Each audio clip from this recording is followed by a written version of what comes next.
So let's not give any further ado to the article of the week.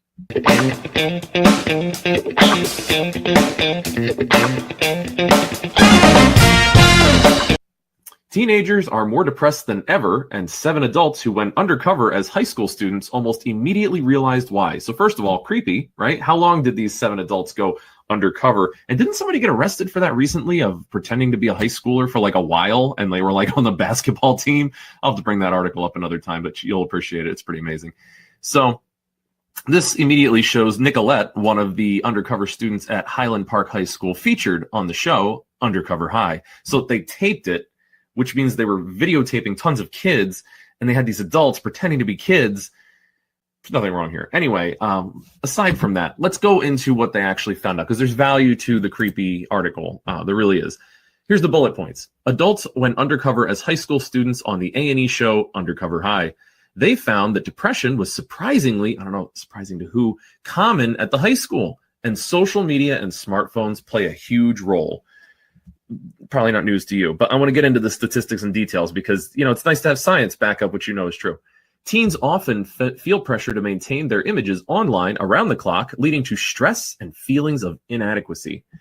And if you don't know what inadequacy means, you'd feel inadequate. It'd be funny. It's not funny, but you get what I'm saying. American teenagers are hurting. Wow. In the past 5 years, depression and suicide rates among American teens have shot up. A 2016 study showed the number of teens who experienced a major depressive episode saw a 37% increase between 2005 and 2014. So that's that 9-year period. A 37% increase. That's like in the world of psychology and the world of statistics, that's what we would call a big number. Technical term. The data suggest, and data is plural. So data is singular, but data is also plural. So if you ever hear people say like the data suggests, that's actually, unless there's one data point, it kind of doesn't make sense. The correct way to say it is the data suggest, like meaning like the dogs suggest, or like my ants suggest. You have multiple ants. I don't know, ant like relative, not ant like bug. Suggests that the tandem of smartphones and social media shoulders much of the blame for the rise in teen depression. So I'm going to stop right here. I get that this article is going to outline and showcase the dangers of social media, and that will launch us into one of my favorite things to do, which is to help you limit social media exposure without limiting your social life, and thus helping with these statistics to, not be one of them and to reduce the symptoms. But I also think that just from the outset, this is adults running into a school, seeing things, making observations, and then drawing conclusions from what they see. So this is anecdotal, and it was a documentary, so it's a bit sensationalist. So you have to take some of this with a grain of salt. That being said, the data does corroborate a lot of what they're saying, and I'll pick through some of those things. But I don't want it to sound like, I'm going to fearmonger about social media being the bane of your existence, and that's not necessarily accurate. Could be, and in some cases it is, especially with social media bullying. But we'll get into that. But I just wanted to go over that on the outset. Business Insider, which is the article, is in Business Insider. So this company spoke to 3 adults who spent a semester. So there were adults pretending to be kids for a semester, going to school every day. I don't think I could do that job. Can you voluntarily say that you would go back and do another semester of school after you're done with school? Brave souls. So they spent all semester doing this series, which followed 7 people between the ages of 21 and 26 as they navigated life at Highland Park High School in Topeka, Kansas. They took classes, did homework, joined clubs, and interacted with students from all walks of life. Wow, sounds like they listened to me. They did all the right things over the course of the spring 2017 semester in an effort to discover what being a teenager is like today, as opposed to doing a documentary of, teenagers where they could tell you.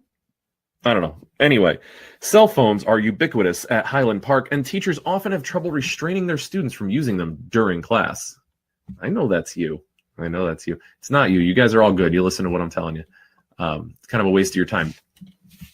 As the undercover participants learn, the increasing prevalence of social media has put pressure on students to maintain their image around the clock. That all looks good, right? Oh, yeah. Okay. It's not just your image at school that you have to uphold, like what kind of shoes you're wearing, what brand you're wearing, and what kind of backpack do you have, Nicolette told Business Insider. Now you have to uphold this image on social media. How many likes do you have? How many hearts do you have? Who are you following? How many followers? And it's just doubled the impact of what it was before. So to call myself out of being old, I remember when there were not cell phones in school. So because just nobody had them.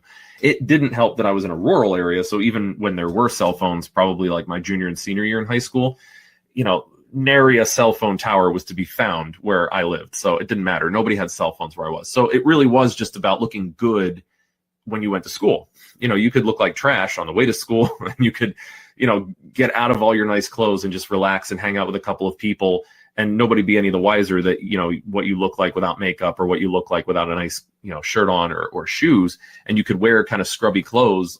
They called them scrubs if that's what you wore to school, but you could wear those scrubby clothes after school and just kind of hang out and be yourself. So I do understand and connect for real what they're saying here is that now you may not know that this wasn't like this before. There was not so much scrutiny on what you were doing when you weren't in school. So in other words, you didn't have to be on all the time, and you didn't need to hold up how good you look and how much fun you're having and how amazing everybody around you is and how funny you are. It just, the pressure wasn't on to be 24/7 like a celebrity. I like strategic pauses. So you let that sink in for a second. Their value is attached to social media. It's dependent on how many likes they get on a photo. Is that true? Can you guys tell me, corroborate that for me? Like, do you really think it's true? And you can tell me in here. I'll make a poll.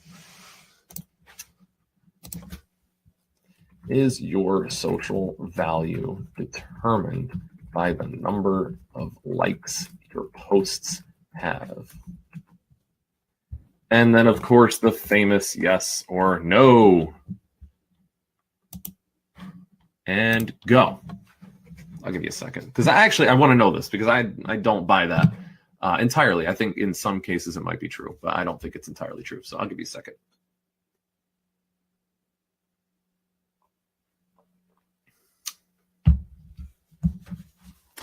No. Okay, good. So that part is a bit debunked, at least anecdotally, which, hey, this article is an anecdote. So, that can be very troubling for a student, the thing that we already agreed is not totally true, especially if no one likes someone's photo. That part may be true, right? So like if nobody likes what you did and everybody saw it, it's like kind of like, oh, I guess nobody cares about that. So there was a third student, fake student, who said students become depressed when they compare their lives to the people they follow on social media. This part rings true to me because I get that feedback a lot from you guys, one-to-one, that there is comparison going on all the time. Now, when I was a kid, there were comparisons to kids on TV, kids in the movies. So if you saw this kid on a television show every day and they had really nice clothes and a really nice bedroom, you started to get unrealistic expectations about what you needed to have. And so you would feel badly or like you're less than that person. So that's where like that, celebrity worship, celebrity idolizing came into play. But we all live off comparison. I was just talking about this yesterday, and it's not, we as human beings, we're not always looking for just like the number one, richest, wealthiest, best things all over the place on earth. I mean, some of you are but not everybody is. But what everybody really is looking for is one better than what they have right now. So the new iPhone comes out.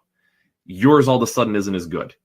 Not because it wasn't good. It was great when it was the best. But now you want the next best one because you want one better than you have. It's not, if somebody were to give you the iPhone 4 for Christmas, you'd get very upset because it's many steps backward from what you probably have. So you see how it starts to work where you start to look at other kids, you start to look at their social media, you start to see how they're living their lives, which this gets way worse, by the way. It's in the beginning of high school, it's not as bad, but as you get through, you could really start to get inside your own head and really freak yourself out about, everybody else is having a better time than me. People seem to have it much easier socially. They seem to be happy. They don't seem to be as stressed out as I do. I get those comments all the time. Ironically, I get them from people you watch your friend and you watch their social media, but I talk to your friend too.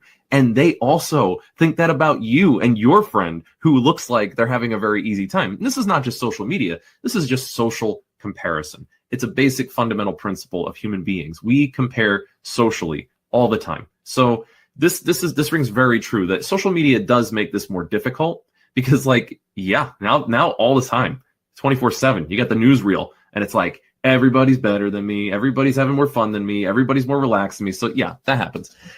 This guy is going to continue to say, they are constantly seeing all these perfect images instead of the reality of the messiness and awkwardness of actual life. This is one of the reasons why I do this with no editing out. Like I do long form live Q&A. You're getting me in real life. If I make a mistake, if I say something stupid, if I, stumble, or if I don't know exactly what to say immediately for a question, you guys get that. You're getting a real human being. It's not filtered. There's no weird filters on the camera or anything. I mean, I'm sitting here with the light that I have, the camera that I have, and you're hearing me talk as a real person. And I get comments from you guys about how you value that. It's authenticity. It's something that we look for all the time because the world is very, very fake. So you guys could probably relate to this, that, there is this fake perfect image of everybody online all the time. The selfie, like how high can I make this? If I get any higher, I'll look like I'm actually part of the floor, but I'll be beautiful. So you know what I'm talking about. There's something about the disingenuousness, but it still tricks you. It tricks your brain into thinking, really, this is everybody's real life, and I'm just not good enough to get what they have. So, that's again why I want to point this out. Addiction to social media can be especially dangerous for young women. A staggering 37% of girls report being depressed by the time they turn 17. Think about that. Almost 4 out of 10 young ladies feel depressed. They report being depressed, which means they feel depressed enough to say something by the time they're 17 years old. Young men are not far behind, but the women are spiking in how depression is hitting them at this time. And a lot of this really can be correlated positively with social media. So that's pretty serious. And think about that too. Think about how you feel every week. Think about how you interact with each other, every week. And think about if you looked at 10 people in your classroom, 4 of them report to somebody that isn't you, they're feeling depressed. Does it look like almost half the people around you report being depressed? Does that tell you something about like social media, how everybody says they feel versus how everybody really feels? And do you think maybe it would be easier for you to socialize with each other if you could kind of put out that olive branch and say, sometimes I feel like crap too. I'd really like to just have a normal conversation with somebody who just is okay with me being normal and not have to be a rock star all the time. I don't know. Food for thought. At Highland Park, female students are constantly pressured to share risque or even sexually graphic images of themselves with male students. Younger girls are especially prone to posting sexual images online. This happens enough where it's becoming a policy in schools, and they have specific expulsion and suspension rules surrounding those photos. I actually know that, and some of you might know too, so don't spread this around, but there is a student, at least one in every state that I work with, that has either been charged with something to do with pornography, child pornography, or has been suspended or expelled for being involved in it, either receiving or sending it. So it's a real big problem, and it's getting to become where it could ruin your career. So, don't get involved with that. Even if somebody like suggests or hints at it or is kind of like, haha, joking about it, like it's not worth it, right? Like it's just not worth it. I know that's a tough pill to swallow, but it's not worth it. You could really mess up your career.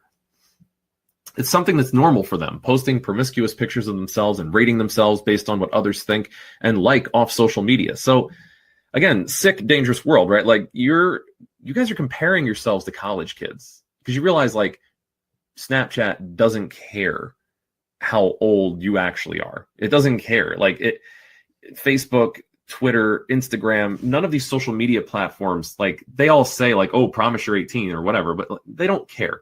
And so you just see human beings, but you don't realize you're where you're at. And this person's 4 years ahead of you in development. Like, so, keep that in mind. Like it's not just not real. It's not realistic, like to be comparing yourself to somebody 4 and 5 and 6 years ahead of you.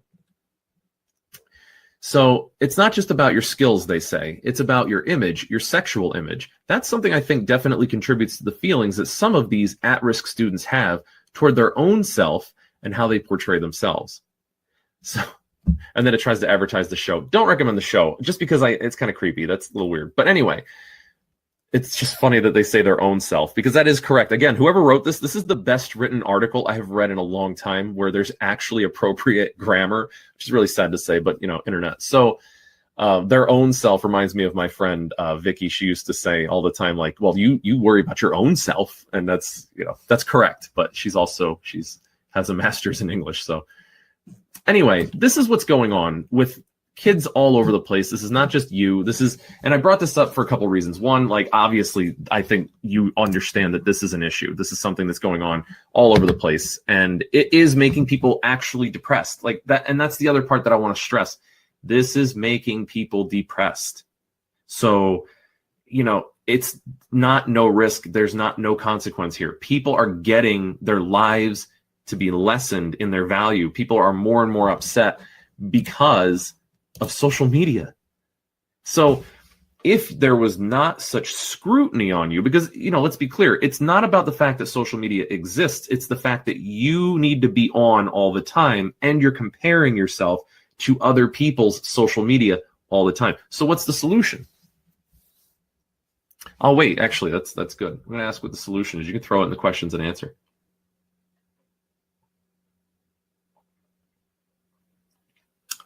Good coffee. Get off social media. Yeah, kind of. I mean, yeah, obviously, but that's not realistic. So I like realistic and I like healthy. So yeah, get off social media. More to the point, don't be a slave to social media. Right? That sounds a lot better. So you control social media. Social media doesn't control you. What do I mean by that? Right now, what this article shows, and what I've seen again and again, is that you feel like you need to be on whenever social media demands, right? So you need to keep up videos, pictures, posts. You need to keep looking at it, checking up on it, keeping streaks on Snapchat. There's things that you need to be doing all the time.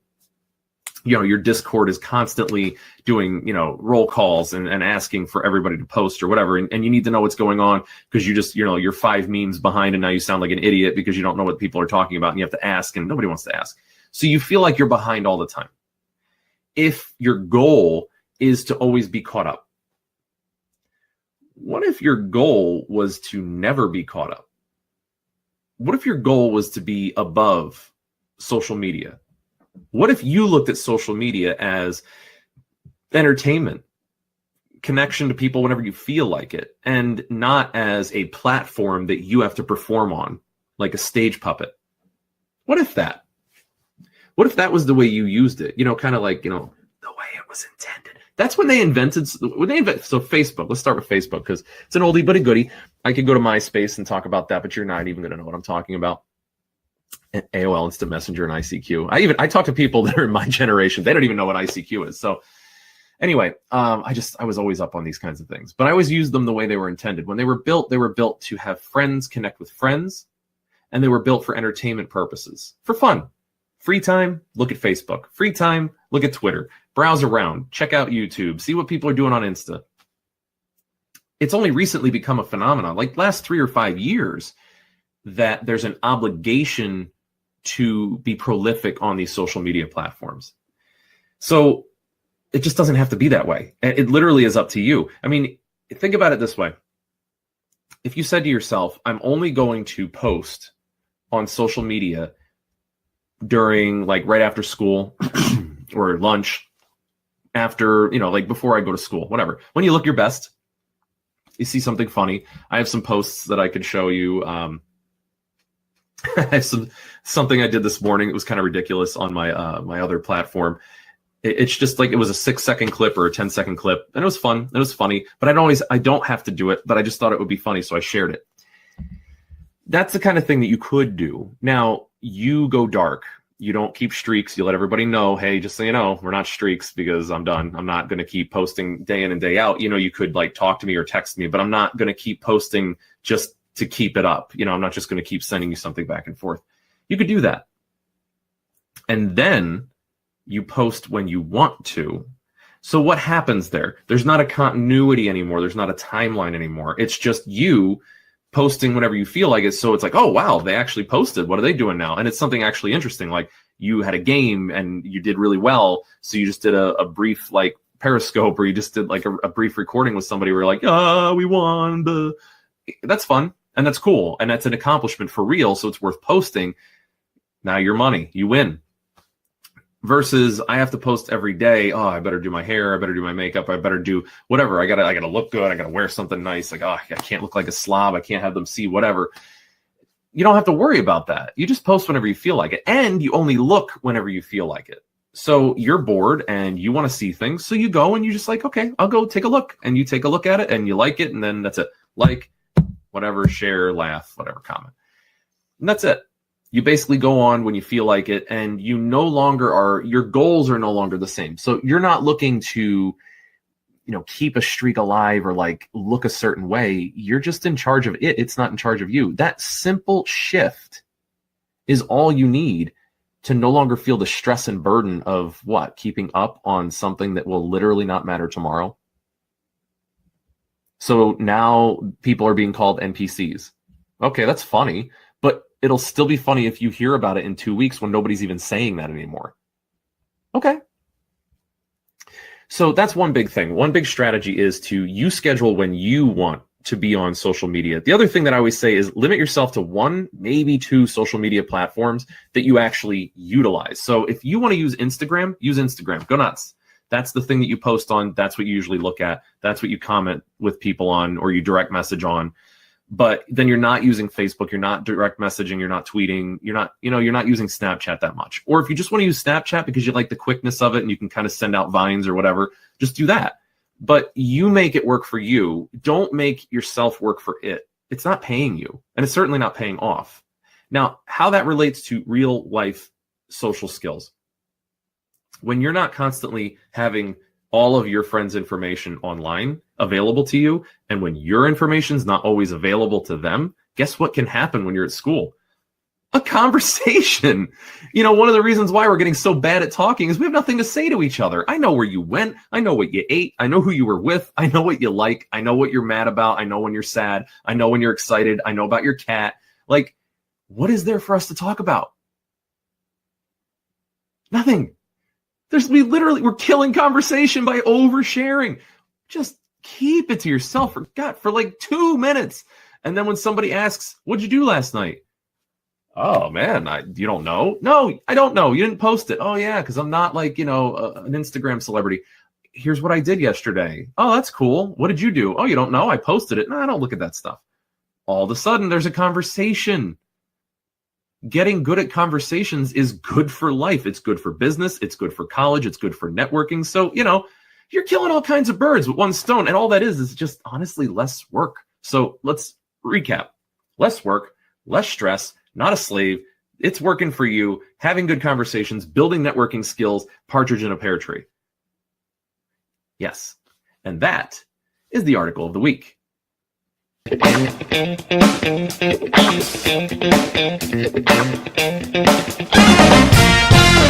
you like that video? Did you find it interesting? Do you want to find out more about how to get more out of life? That's a lot of mores, and we can do even more than that. So if you would like to check out our website, www.collegesuccesscoaching.com, you can see what it's all about. I answer live questions every week. I have videos with experts in all kinds of fields that can help you to learn more about what they do and what you could be doing, and even more. We have resources on the website. It's a blast. So go ahead, check out the website. It's risk-free. 2 weeks on me. You're welcome. And otherwise, subscribe, and hit the notification bell so that you can get all these article reviews, as well as every once in a while, I'll do a live Periscope where I'll answer any questions anybody sends me throughout that time. So keep on keeping on. We'll see you soon.